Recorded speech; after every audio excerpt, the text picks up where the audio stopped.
Πώς θα βρω το άλλο μου μισό? Μια ερώτηση που καίει πολύ κόσμο. Όσους τουλάχιστον θέλουν να μπουν στη διαδικασία να βρουν κάποιον άνθρωπο, να έχουν κάποιον άνθρωπο, να λειτουργήσουν με κάποιον άνθρωπο, να μοιραστούν κάτι με κάποιον άνθρωπο, να δημιουργήσουν μια σχέση, να συμπορευτούν στη ζωή.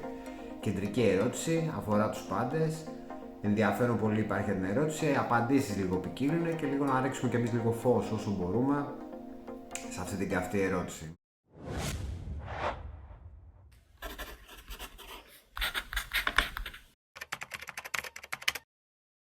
Βάγγελος Κατσούλης, ψυχίατρος ψυχοθεραπευτής, αρκετά χρόνια στο πεδίο, έβαν κάτω στο εξωτερικό για λόγους σύντμησης. Πάμε τώρα στην ερώτηση. Η ερώτηση είπαμε είναι σαφής. Είναι πώς θα βρω το άλλο μου μισό. Καταρχάς θα κάνουμε ένα πρώτο σχόλιο. Όταν μιλάμε για το άλλο μισό, ήδη πρέπει να νιώθω εγώ μάλλον μισός, χωρίς το άλλο μου μισό. Το οποίο έτσι, αν θέλουμε λίγο έτσι να το σκεφτούμε λίγο παραπάνω, γιατί να νιώθει μισός? Υπάρχει κάποιος ειδικός λόγος να νιώθει κάποιος ελλειπής αν δεν βρει κάποιον άνθρωπο? Γιατί αν ξεκινάει έτσι, ότι είναι ελληματικός, ότι έχει κάποια έλλειψη, ότι ο άλλος άνθρωπος θα έρθει και θα τον συμπληρώσει για να γίνει κάτι ολόκληρο, κάτι πλήρες, ίσως να ξεκινάμε λίγο αρνητικά για μας. Γιατί η λύση σε αυτή την ερώτηση έρχεται από το να πατάμε στα πόδια μας. Χρειάζεται να ξέρουμε ποιοι είμαστε, χρειάζεται να ξέρουμε τι θέλουμε, χρειάζεται να τα βρούμε πρώτα με τον εαυτό μας, και μετά σηκώνουμε το κεφάλι και κοιτάμε και ψάχνουμε να βρούμε άλλους ανθρώπους. Αν το κάνουμε ανάποδα, αν πρώτα αρχίσουμε να ψάχνουμε άλλους ανθρώπους και μετά στην πορεία αρχίζουμε να διαπιστώνουμε ότι υπάρχουν προβλήματα μπορεί να δημιουργεί ο άλλος άνθρωπος, προβλήματα μπορεί να δημιουργούμε εμείς, προβλήματα που να μην μπορούμε να βρούμε καν τη λύση, να μην ξέρουμε από πού μπορεί να έρχεται το οποιοδήποτε πρόβλημα και για ποιο λόγο να δημιουργείται. Ίσως τότε είναι σε ύστερο χρόνο, σε δεύτερο χρόνο, ίσως είναι λίγο και αργά αν θέλει να το δει κάποιος, να κάτσει να βρει το πώς να ξεκινήσει. Και να κάτσει να βρει και λύσεις στα προβλήματα που μπορεί να δημιουργεί ο ίδιος ή να δημιουργεί ο απέναντί του μέσα σε μια διάδραση που ήδη τρέχει με τον άλλον άνθρωπο απέναντι. Είναι λίγο αργά γιατί αυτή η διάδραση ξεκίνησε ήδη. Τι έχουμε να προτείνουμε τώρα? Αυτό το άλλο μισό, αυτός ο άλλος άνθρωπος, ο συμπληρωματικός κατά παιδεία, έτσι, γιατί είναι λίγο περίεργο να περιμένουμε ένας άνθρωπος να είναι κομμένος και ραμμένος ακριβώς στα μέτρα μας σε όλα τα παιδεία. Σε κάποια παιδεία θα μπορέσουμε να συνεννοηθούμε. Σε κάποια άλλα παιδεία να απλά να επικοινωνήσουμε. Σε κάποια άλλα παιδεία μπορεί και να συμφωνούμε ή να βλέπουμε τα πράγματα με αντίστοιχους όρους. Αυτός ο άνθρωπος είναι λίγο πιο κατάλληλος από κάποιον άλλον με τον οποίο δεν μπορούμε να μοιραστούμε τίποτα, δεν μπορούμε να συνεννοηθούμε σε κανένα πεδίο. Τέτοιον άνθρωπο ψάχνουμε. Αυτός είναι ο άνθρωπος που μπορούμε να τον έχουμε υπόψη μας όταν μιλάμε για αυτή τη λειτουργικότητα και όταν μιλάμε για αυτή τη συμπλήρωση που μπορεί να νιώθει κάποιος όταν ψάχνει το άλλο του μισό. Και αυτό που συνήθως λέμε με το άλλο μισό, έτσι, σαν ένα σχόλιο, είναι ότι αν κάποιος ψάχνει το έτερον ήμιση, μπορεί μάλλον νιώθει ο ίδιος μισός ή ψάχνει μισό άνθρωπο. Αυτό έτσι σαν κουβέντα για ένα σχόλιο συμπερασματικό πάνω σε αυτό που ήδη είπαμε. Πάμε τώρα στο κεντρικό μας θέμα. Αυτός ο κατάλληλος άνθρωπος, αυτός ο άνθρωπος ο οποίος μπορεί να έρθει δίπλα μας, με τον οποίο μπορούμε να λειτουργήσουμε. Πώς θα το βρούμε? Θα έχεις παρατηρήσει και μπορεί να συμβαίνει και σε σένα, σίγουρα συμβαίνει σε ανθρώπους γύρω σου, αυτή τη μανία που υπάρχει στους ανθρώπους να ψάχνουν συνέχεια, να βγαίνουν έξω, να αλλάζουν παραστάσεις, να αλλάζουν δραστηριότητες, να μην κάθονται σε ησυχία και συνέχεια να δημιουργούν ευκαιρίες, να συναντούν ανθρώπους, να μοιράζονται με άλλους ανθρώπους εμπειρίες, από τον έναν άνθρωπο στον άλλον και πολλοί άνθρωποι ταυτόχρονα μαζί, έτσι, όσους περισσότερους μπορεί κάποιος να γνωρίσει για να βρει αυτόν τον άλλον τον κατάλληλο άνθρωπο για τον ίδιο.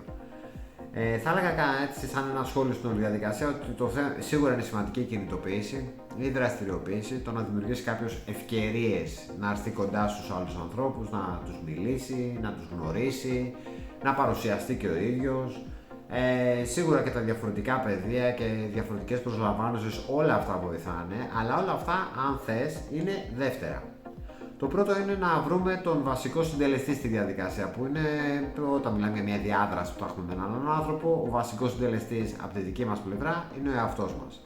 Αν δεν ξέρουμε εμείς ποιοι είμαστε, αν δεν ξέρουμε τι θέλουμε, αν δεν ξέρουμε τι ψάχνουμε, τι περιμένουμε να βρούμε? Θα βρούμε ανθρώπους που μας εντυπωσιάζουν, ανθρώπους που μας έλκουν, ανθρώπους που έχουν εντυπωσιακότατο προφίλ με οποιοδήποτε πεδίο, στην εμφάνιση, στις επιτεύξεις, στο στυλ, στην παρουσίαση, στο λόγο και μπορεί οτιδήποτε από αυτό να μας εντυπωσιάσει. Και αν θες, αυτό είναι πάρα πολύ σημαντικό, ο εντυπωσιασμός. Okay.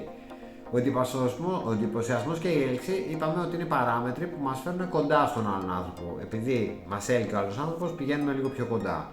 Αυτή είναι η διαδικασία της έλξης. Θα πάμε πιο κοντά στον άλλον άνθρωπο και θα αρχίσουμε αν μας επιτρέψει, θα μοιραστούμε μαζί του κάποια πράγματα. Αν δεν ξέρουμε τι ψάχνουμε, αν δεν ξέρουμε τι θέλουμε, αν δεν ξέρουμε ποιοι είμαστε, είπαμε τι περιμένουμε να βρούμε εκεί πέρα. Δηλαδή, ο άλλος άνθρωπος, στην καλύτερη περίπτωση, θα έχει κάνει αυτό στη δουλειά με τον εαυτό του και ενδεχομένως μπορεί να ξέρει και τι ψάχνει. Ενδεχομένως μπορεί και μέχρι να το βρει σε εμάς. Εμείς πώς θα απαντήσουμε αυτή την ερώτηση για τον εαυτό μας? Αν δεν ξέρουμε ποιοι είμαστε, τι θέλουμε, αν δεν ξέρουμε τι χρειαζόμαστε, ποιες είναι οι ανάγκες μας, ποιες είναι οι ανάγκες μας τώρα. Όχι ποιες ήταν οι ανάγκες μας μέχρι τώρα και το τι μπορεί να είχαμε υπόψη ότι κάποια στιγμή στο παρελθόν, υπό τις τάδες συνθήκες και με κάποιους άλλους ανθρώπους, κάπως κάτι νιώσαμε, κάπως κάτι ικανοποιήσαμε. Ποιες είναι οι ανάγκες μας σήμερα? Τι θέλουμε να κάνουμε και βασικά τι θέλουμε να μοιραστούμε. Και αν θες πάλι στη συζήτηση με τον εαυτό μας, για ποιο λόγο να δώσουμε κάποιο ρόλο σε έναν άνθρωπο, το ρόλο του συντρόφου, το ρόλο του συνοδοιπόρου, όπως θέλεις πώς να το πεις, για ποιο λόγο να του δώσουμε κάποιο ρόλο στη ζωή μας. Ποιος είναι ο δικός μας ο λόγος, ο άνθρωπος αυτός να πάρει από εμάς κάποιο ρόλο, να πάρει ένα ρόλο στη ζωή μας. Σκέψου, πάντα αυτό λέμε, ότι στη ζωή μας θέλουμε να την εννοούμε ότι είναι, να πούμε ένα παράδειγμα, ότι είναι μια ταινία η ζωή μας και ο χρόνος μας είναι ένα φιλμ. Άγραφο φιλμ από εδώ και πέρα, γραμμένο φιλμ μέχρι τώρα. Έχουμε γράψει πολλές σκηνές, οι οποίες μας επηρεάζουν. Κάθε έτσι δημιουργούνται και τα μαθημένα και δεδομένα του καθενός. Είναι αυτός ο μαγικός κόσμος των δεδομένων του κάθε ανθρώπου. Έχει πάντα να κάνει με το τι έχει ζήσει μέχρι σήμερα. Έτσι δημιουργούνται οι μαθήσεις, έτσι δημιουργούνται παγιώνται τα δεδομένα, δημιουργούνται οι συνήθειες. Έτσι ο καθένας διαμορφώνει μια λειτουργικότητα που επιτοπλίστων σήμερα είναι μια συνηθισμένη για τον καθένα μας λειτουργικότητα, εντός της οποίας υποθέτω ότι το σημαντικό είναι, θα συμφωνείς και εσύ, να είμαστε ικανοποιημένοι. Ωραία. Έχουμε τώρα έναν κόσμο που τον έχουμε ζήσει, μια πορεία που την έχουμε μαζέψει, μια ιστορία, μια διαδρομή με διάφορες προσλαμβάνουσες και κάπου βρισκόμαστε. Και απέναντί μας είναι κάποιος άνθρωπος. Αυτός ο άνθρωπος, είπαμε, μπορεί να ξέρει τι θέλει, μπορεί να ξέρει τι ψάχνει να βρει, μπορεί να το βρει με εμάς και εμείς χρειάζεται να απαντήσουμε αυτή την ερώτηση. Και τώρα εμείς θέλουμε να δούμε λίγο τον εαυτό μας μέσα στην όλη διαδικασία.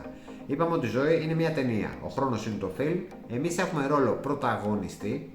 Θέλουμε η κάμερα να είναι πάνω μας. Ρόλο σκηνοθέτη. Εμείς προσπαθούμε να έχουμε κάποιο λόγο ή και έλεγχο, αλλά έλεγχος είναι λίγο περίεργη λέξη.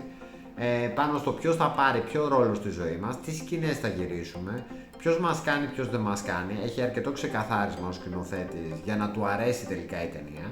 Και είμαστε και παραγωγή στην όλη διαδικασία, γιατί πληρώνουμε όλη αυτή τη διαδικασία με τον χρόνο μας. Η ζωή ανοίξει εμάς, δεν ανοίξει κανέναν άλλον, ο εαυτός μας ανοίξει εμάς, η ενέργειά μας, ο χρόνος μας ανοίξει εμάς. Και ουσιαστικά μιλάμε για επενδύσεις που θα κάνουμε στο δυναμικό μας.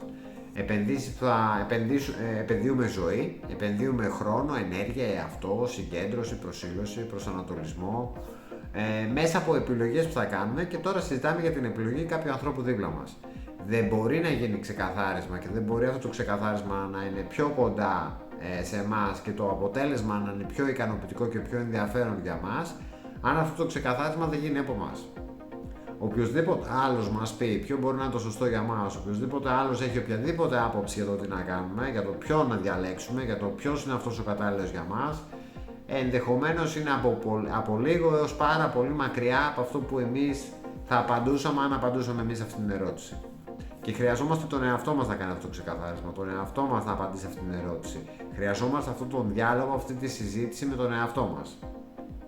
Χρειαζόμαστε να έχουμε μια αίσθηση τουλάχιστον, γιατί είναι μεγάλη κουβέντα να πει κάποιος ότι ξέρει ποιος είναι, αλλά θα χρειαζόμαστε να έχουμε μια αίσθηση για το ποιον άνθρωπο έχουμε μέσα μας. Γιατί αυτός θα διαλέξει κάποιον άνθρωπο δίπλα του, αυτός θα κινητοποιηθεί να δημιουργήσει τις ευκαιρίες να πλησιάσει ανθρώπους, αυτός θα πει ποιος του κάνει και ποιος δεν του κάνει.